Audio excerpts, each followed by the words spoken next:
మన దేశంలో మద్య వినియోగం ఎక్కువే. అందులోనూ దక్షిణాది రాష్ట్రాల్లో మద్యం వినియోగం మరింత ఎక్కువగా ఉంటుంది. తాజాగా భారత్లో తయారయ్యే విదేశీ మద్యం వినియోగంలోనూ దక్షిణాది రాష్ట్రాలు మరోసారి ముందంజలో నిలిచాయి. కాగా మద్యం అమ్మకాలకు సంబంధించి గత ఆర్థిక సంవత్సరంలో దేశవ్యాప్తంగా వచ్చిన ఆదాయంలో 58% రాబడి ఈ దక్షిణాది రాష్ట్రాల నుంచే వచ్చిందని తేలింది.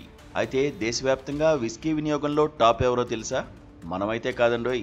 విస్కీ వినియోగంలో కర్ణాటక తొలి స్థానంలో నిలిచినట్లు confederation of Indian alcoholic beverages companies వెల్లడించింది. దక్షిణాది రాష్ట్రాల్లో మొత్తం 23.18 కోట్ల కేసులు అమ్ముడుపోయాయి. FY24లో దేశవ్యాప్తంగా 39.62 కోట్ల IMFL కేసులు అమ్ముడుపోగా FY25లో 40.17 కోట్ల కేసులు అమ్ముడయ్యాయని CIABC director general Anant Iyer చెప్పారు. దేశంలోని మొత్తం అమ్మకాల్లో 17% సాధించి కర్ణాటక అగ్రస్థానంలో నిలిచింది. FY25లో తెలంగాణలో 3.71 కోట్ల కేసులు, ఏపీలో 3.55 కోట్ల కేసులు అమ్ముడయ్యాయి. దేశవ్యాప్త అమ్మకాల్లో ఇది సుమారు 9%. గతేడాదితో పోలిస్తే దక్షిణాదిలో 1% మద్యం వినియోగం పెరిగింది.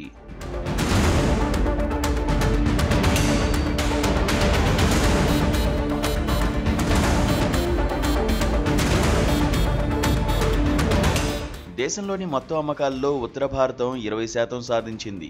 అందులో అత్యధికంగా 2.50 కోట్ల కేసులు ఉత్తరప్రదేశ్లో అమ్ముడయ్యాయి. దేశవ్యాప్తంగా 6వ స్థానంలో యూపీ నిలిచింది. దాని తర్వాతి స్థానాల్లో రాజస్థాన్, ఢిల్లీ, హర్యానా నిలిచాయి. రాజస్థాన్లో 1.37 కోట్ల కేసులు, ఢిల్లీలో 1.18 కోట్ల కేసులు, హర్యానాలో 1.17 కోట్ల కేసులు అమ్ముడయ్యాయి.